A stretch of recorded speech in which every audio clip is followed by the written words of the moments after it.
लो भाई बब्बन, बन गई तस्वीर। जरा देखकर बताओ कैसी बनी है। अरे भाई मोहन, मेरी सलाह मानो तो तुम रहने ही दो। एक पेंटर बनना तुम्हारे बस की बात नहीं है।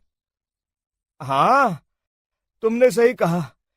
मुझे भी कुछ ऐसा लगता है। खैर, आज शाम की गाड़ी से मैं शहर वापस जा रहा हूँ। कुछ जरूरी काम आ गया है।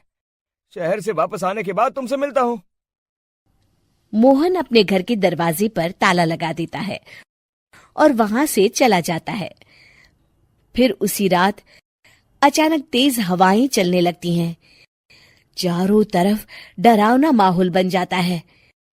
तभी मोहन की बनाई हुई पेंटिंग की वो औरत एक खतरनाक चुड़ैल में बदल जाती है और पेंटिंग से बाहर आ जाती है।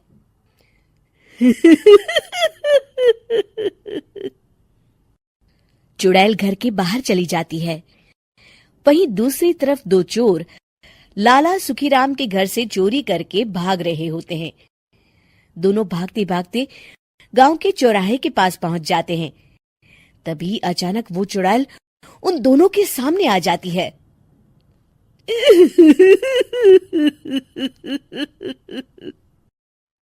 अरे मर गया रे। ये चुड़ैल कहाँ से आ गई? अरे मैंने तो तुझसे पहले ही कहा था कि आज अमावस्या की रात है। आज हमें चोरी नहीं करनी चाहिए। हाँ भाई बिल्ला, तुमने बिल्कुल सही कहा। जरा इसके दांत तो देखो, कितने बड़े हैं। चुड़ैल उन दोनों की तरफ बढ़ती है। अरे चुड़ैल दीदी, तुम चाहो तो ये सारे पैसे और जेवर ले लो, लेकिन हम दोनों को कुछ मत करना।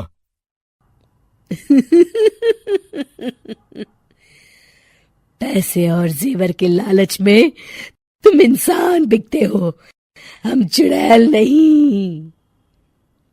तभी चुड़ैल उन दोनों चोरों को पुतले बना देती है।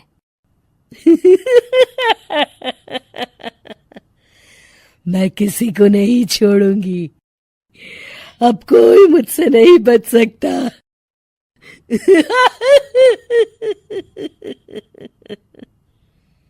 चुड़ैल अपने अगले शिकार की खोज में वहां से चली जाती है। गांव की दूसरी ओर जाने पर चुड़ैल को हरिया, बिरजू और बब्बन दिखाई देते हैं। आज संडे है। आज कपिल शर्मा शो देखने का दिन है।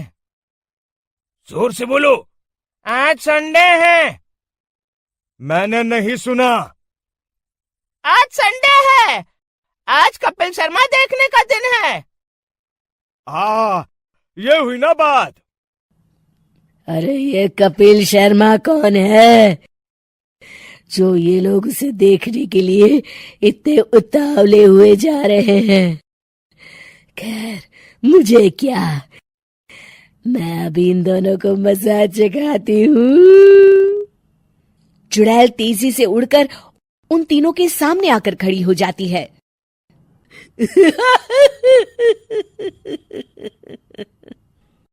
कपिल शर्मा शो बाद में देखना, पहले मुझे देख लो। बब्बन चुड़ैल को देखते ही पहचान जाता है। अरे ये तो तस्वीर वाली औरत के जैसी दिख रही है। मुझे अभी नहीं मरना है। अरे भागो रे। तीनों वहां से भाग खड़े होते हैं। बब्बन तो किसी तरह अपनी जान बचाकर वहां से भाग जाता है, लेकिन हरिया और बिरजू को चुड़ैल पकड़ लेती है और उन्हें पुतला बना देती है। फिर चुड़ैल बब्बन को पकड़ने के लिए उसका पीछा करती है, लेकिन बब्बन उसे कहीं नहीं दिखाई देता। अरे वो मोटा तो बड़ा तेज भागता है, शायद उस तरफ गया होगा। बब्बन एक दीवार के पीछे छुपकर बैठ जाता है और चुड़ैल उसके सामने से आगे निकल जाती है। बाल बाल बच गया। अगली सुबह बब्बन सभी गांव वालों को सारी बात बता देता है। फिर उस चुड़ैल के डर से रोज शाम होते ही पूरे गांव में सन्नाटा छा जाता था और कोई भी अपने घर के बाहर नहीं निकलता था। अरे ये क्या हो गया? इतनी देर से घूम रही हूं, अभी तक एक भी आदमी नहीं मिला। अरे कहाँ मर गए सबके सब? चुड़ैल वहां से चली जाती है, इस तरह कुछ दिन बीत जाते हैं। फिर एक दिन मोहन गांव वापस आता है। बब्बन उसे बताता है कि उसकी बनाई तस्वीर से एक चुड़ैल बाहर आ गई है। मोहन समझ जाता है कि ये कोई आम कागज नहीं है। वो जो भी उस कागज पर बनाएगा वो असलियत का रूप ले लेगा। अरे मोहन भाई, अब तुम क्या करने वाले हो? मेरे पास एक बहुत बढ़िया तरकीब है। मैं इस कागज पर उस चुड़ैल की एक ऐसी तस्वीर बनाऊंगा जिसमें वो तपती धूप के नीचे खड़ी दिखाई देगी, और फिर जैसे ही सवेरा होगा वो चुड़ैल इस कागज से निकलकर बाहर चली जाएगी और सूरज की तेज धूप में जलकर राख हो जाएंगी। मोहन बिल्कुल वैसे ही तस्वीर बना देता है और जैसे ही सवेरा होता है वो चुड़ैल कागज से निकलकर बाहर धूप में चली जाती है और सूरज की गर्मी बर्दाश्त नहीं कर पाती और जलकर राख हो जाती है।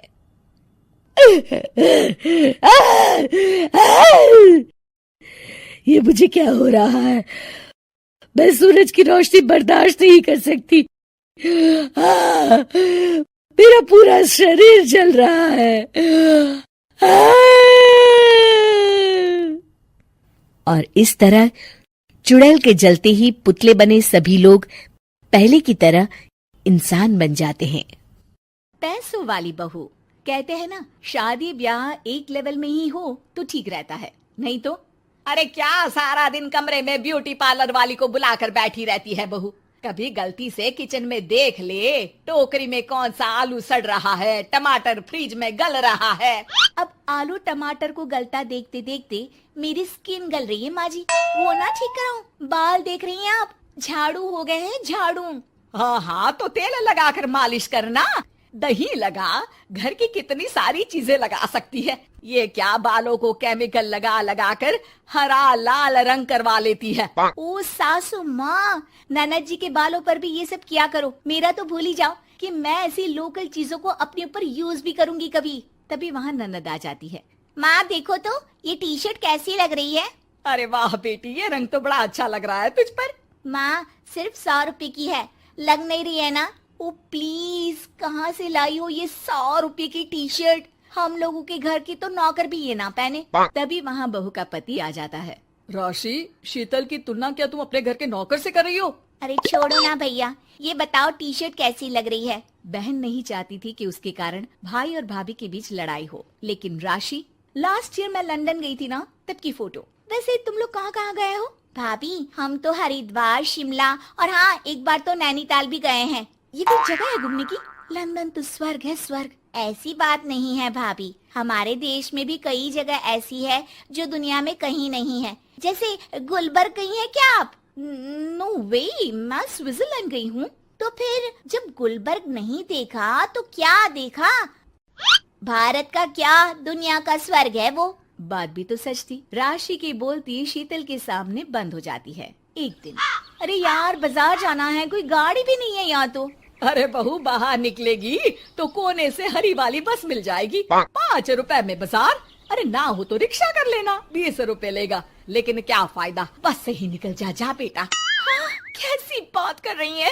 बस में कितने अनहाइजीनिक लोग बैठते हैं, पता भी है आपको? पता नहीं कौन क्या करता है, कहाँ जा रहा है, कहाँ से आ रहा है, और मैं उन लोगों के बीच बैठ जाऊं। अच्छा बहू, एक बात बता, तुम लोगों के घरों में जो ड्राइवर काम करते हैं ना, उन लोगों का पता है तुम्हें कि वो कहाँ से आते हैं, क्या खाते हैं, क्या पीते हैं? अरे माँ जी, आपसे कौन बहस करे, टैक्सी ही बुला लेती हूँ। कौन इतनी पेन ले गर्मी में। अरे बहू, पैसे बचाना सीख। 2 पैसे बचाएगी तो मुसीबत के वक्त काम आएंगे। मुसीबत, वो भी पैसों को लेकर? अरे माँ जी, हम लोगों के घर की तो कटोरी भी चांदी की होती है। अरे भगवान ना करे कि जरूरत पड़े, लेकिन जरूरत बताकर नहीं आती बहू। तभी वहाँ ननद आ जाती है। भाभी, आपके पापा किस प्रोफेशन में है? मतलब चांदी की कटोरी में खाना जरूर बड़े व्यापारी होंगे ना? अरे नहीं, वो फाइनेंसर है। यहाँ का पैसा वहाँ और वहाँ का पैसा यहाँ, समझ लो टोपियाँ घुमाते हैं बाजार में। तो सोचो, आपके पापा ने भाई से आपकी शादी क्यों की होगी? वो तो ऐसा नहीं करता, सिंपल सी नौकरी करता है वो तो। वो क्या था कि पापा को आप लोगों का बड़ा मकान और सिंपल सी जिंदगी अच्छी लगी, वो इसलिए भाभी कि हम उतना ही खर्च करते हैं जितना जिंदगी जीने के लिए जरूरी होता है। जैसे आप लोग बड़ी बड़ी कोठी में रहते हो, लेकिन है तो किराए की ना, और हम लोगों का मकान अपना है जिसे पापा और माँ ने एक एक पैसे जोड़कर बनाया है। हाँ, वो तो हम लोग भी सोच रहे थे लेने के लिए, लेकिन बेटा मैं चाहती हूँ कि तुम दोनों मिलकर इससे बड़ा मकान बनाओ, तब तो बात बने। कैसी बात कर रही हैं आप? मैं तो सोच रही थी कि इसे बेचकर पॉश इलाके में मकान ले लूं। अरे मैं जब तक जिंदा हूँ मेरा मकान नहीं बिकेगा, ये फाइनल बात है। तो इस छोटे मोहल्ले में ही रहना चाहती हैं आप हमेशा? अरे मैं तो सोच रही थी कि तभी डोरबेल बजती है और सामने खड़े होते हैं राशि के पापा मम्मी। अरे मम्मी पापा आप दोनों आइए आइए। जा बेटा शीतल, जाकर अंकल आंटी के लिए पानी ले आ। क्या बात है भाई साहब, आप लोग परेशान दिख रहे हैं, सब ठीक तो है ना? अरे नहीं नहीं माँ जी, कैसी बात कर रही हैं? वो कहाँ परेशान होंगे, इतना पैसा है इन लोगों के पास, तो परेशानी तो भूल कर भी नहीं आनी। तभी राशि की माँ सास के सामने रोने लगती है। अरे क्या बताएं बहन जी, हमारा तो सब कुछ खत्म हो गया। ये तो भला है कि भले घर में राशि की शादी करवा दी, वरना अब तो हम लोगों के पास रहने के लिए छत भी नहीं है, इसलिए आप लोगों के पास आए हैं। अरे अरे कैसी बात कर रहे हैं समधन जी, ये घर भी तो आप लोगों का ही है, यहाँ रहिए जितने दिन मन करे, जब ठीक हो जाए सब तो चले जाइएगा। क्या हुआ माँ, आप ऐसा क्यों बोल रही हैं? और भाई और भाभी वो लोग, आप लोगों का बैंक बैलेंस? अरे किस बैंक बैलेंस की बात कर रही हो बेटी, हम लोगों ने तो कभी चवन्नी भी नहीं बचाई, सिर्फ उड़ाया है। उसमें कैसे बैंक बैलेंस होता, घर तो किराए का था ही। बाकी तेरी भाभी ने थोड़ी बहुत जो प्रॉपर्टी थी उसे बेचकर पॉश इलाके में घर लेने की जिद की थी। प्रॉपर्टी बेच तो दी, लेकिन जो पैसे आए वो भी उड़ा दिए। अब हम दोनों को घर से भी निकाल दिया, अब ना घर है ना पैसा, जीवन फिर से शुरू करना पड़ेगा। हाँ बहन जी, लेकिन इस बार एक बात तो गांठ बांध ली कि झूठी शान और दिखावा किसी का सगा नहीं होता। राशि सास की तरफ ऐसे देखती है जैसे अपनी गलती का एहसास कर रही हो। जलन। ममता बहुत ही सीधी और प्यारी लड़की थी, वहीं सुनील एक सरल और आगे बढ़ने की सोच रखने वाला लड़का। सुनील, बेटा सुनील कहाँ है? अरे जरा एक गिलास पानी तो दे दो। हाँ माँ अभी आया। क्या माँ, पानी तेरे सर के पास ही तो रखा है, क्या हो गया है, तबीयत खराब है क्या? अरे नहीं नहीं, वो उठने का मन ही नहीं कर रहा था, तो देखा ही नहीं। वैसे क्या कर रहा है, यहाँ बैठ ना मेरे पास। माँ पढ़ रहा था, वो क्या है ना, नौकरी में तो वक्त नहीं मिलता, अब ऑफिस से घर आकर ही तो वक्त मिलता है। अच्छा अच्छा ठीक है, पढ़ ले जा बेटा। सुनील पढ़ लिख कर और आगे बढ़ना चाहता था, लेकिन माँ की तबीयत खराब देखकर सोचता है कि शादी ही कर ले। कब तक माँ का ख्याल वो अकेले रख पाएगा? तो एक दिन, माँ ये ममता है, मैंने इससे शादी कर ली है। तुम्हारी तबीयत भी ठीक नहीं रहती, तो मैंने सोचा शादी कर लेता हूँ। घर संभालने वाली और तुम्हें संभालने वाली कोई आ जाएगी तो अच्छा रहेगा। माँ अचानक से सामने बहू देखकर हैरान रह जाती है। बेटा ये क्या बात होती है, न बैंड न बाजा न दहेज न शगुन, ऐसे कैसे बहू आ गई? माँ तू तो जानती है मैं नौकरी के साथ पढ़ाई कर रहा हूँ, तो कहाँ से इतना पैसा बचा पाता कि धूमधाम से शादी करता। वैसे भी माँ लोग तो आकर खाकर निकल जाएंगे, इसलिए बस वैसे ही। माँ जी मैं आपका ख्याल रखूंगी, वैसे भी ये आगे की पढ़ाई कर रहे हैं, अच्छा कुछ कर गए तो सबके दिन फिर से अच्छे आ जाएंगे। सास को ममता की बात ठीक तो लगती है, लेकिन मन में कहीं ना कहीं लगता है कि कहीं बहू बेटे को लेकर फुर्र ना हो जाए और फिर तो वो रह जाएगी अकेली। बेटा देख, मेरा जो कुछ भी है वो सुनील ही है, और सुनील का भी अब इस दुनिया में मैं ही हूँ और कोई नहीं। क्या सुनील? बिल्कुल माँ, लेकिन आज से ममता भी मेरे जीवन का अहम हिस्सा है, जैसे तू है। सास को बड़ा बुरा लगता है कि उसकी सल्तनत में कोई और हिस्सेदार कैसे हो सकता है, कैसे कोई और उसके 30 साल के बेटे की जिंदगी में अचानक से आकर बराबर का हिस्सेदार बन सकता है। देख बहू, मैं भले थोड़ा बीमार रहती हूँ, लेकिन इसका मतलब यह नहीं कि घर की चीजों में मेरा कंट्रोल खत्म हो गया है। मैं आज भी इस घर की रानी हूँ, समझी? बेटा सोचता है कि ये माँ को अचानक से क्या हो गया। कल तक जो माँ कहती थी कि जिंदगी का कोई भरोसा नहीं, वो अचानक से जंग के मैदान की झांसी की रानी कैसे बन गई? माँ क्या हो गया है, सब ठीक है ना? अचानक कैसी बात कर रही हो? ममता का आज पहला दिन है, स्वागत करो उसका। आसपास की आंटियों को बुलाओ, नई दुल्हन की मुंह दिखाए करवाओ। खैर, सास होने का फर्ज निभाती है और बाद में एक सहेली के साथ बाहर निकल जाती है। क्यों री बताया नहीं कि बेटे का ब्याह कर रही हो? वैसे तो सारा दिन हम ही में घुसी रहती हो। अरे मुझे भी तो अभी पता चला, यूं अचानक सर पर लेकर आ गया। कहता है बहू है माँ तुम्हारी, अब इसको भी इतना ही मैं प्यार करता हूँ जितना तुझे करता हूँ। लो जी, ये क्या बात होगी? क्यों इतना प्यार करता है? अरे माँ का प्यार तो ज्यादा होता है। अब उसको तो कोई दूसरा पति मिल सकता है, लेकिन तुम ही बताओ, क्या माँ की ममता किसी और की हो सकती है? ना जी ना, बेटे को समझाओ ये बात। अरे क्या समझाऊं, मुझे तो खुद ही समझ में नहीं आ रहा कि क्या हो रहा है। जो बेटा कल तक माँ माँ करता था, अचानक से बीवी बीवी का राग आलाप रहा है। देखा, उसकी बीवी ना सुंदर और जवान है। सुंदरता के आगे तो एक से एक नहीं टिके, तो तेरा बेटा किस खेत की मूली है? सास को भी समझ में आ जाता है कि बहू की सुंदरता के आगे माँ का प्यार किसी काम का नहीं। उधर बीवी, ए जी, अम्मा जी सहेलियों को छोड़ने गई थी, अभी तक आई नहीं, हम देख आए क्या? अरे रहने दो ना, आ जाएंगी। कहाँ जाएगी, उनकी आदत है, एक बार जाती है तो पूरी पंचायत खत्म करके ही आती है। अच्छा ही है, खाना वाना खा कर गई होगी।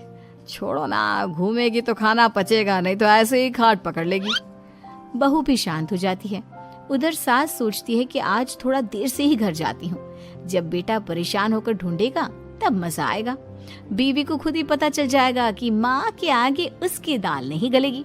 लेकिन वहीं दूसरी ओर घर पर, ए जी, माँ जी अभी भी नहीं आई, हमको तो घबराहट हो रही है कि क्या करें, जाकर पता करे किसी के घर। अच्छा, कहाँ जाओगी ये भी बता दो।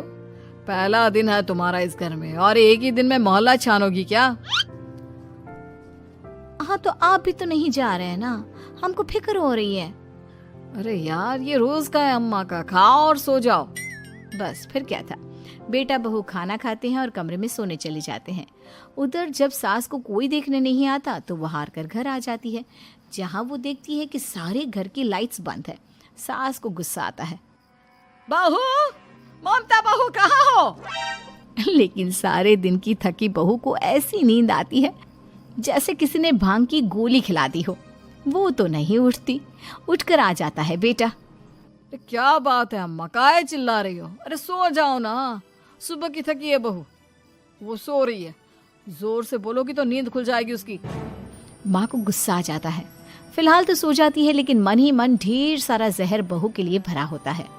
सुबह बहू चाय बना रही होती है कि सास धीरे से गैस तेज कर देती है, जिससे चाय का बर्तन जल जाता है। और जैसे ही बहू चाय का बर्तन उठाती है, उसका हाथ जल जाता है। मेरा हाथ जल गया।